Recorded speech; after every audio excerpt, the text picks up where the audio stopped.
U.S. computer training. File system management involves organizing and controlling data storage.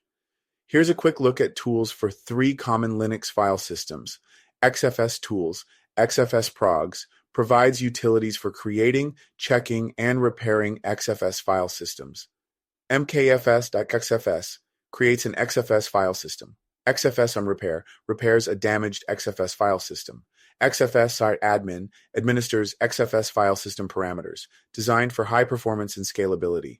XT4 Tools, E2F's Progs, the standard tool set for XT2, X3, and X4 file systems.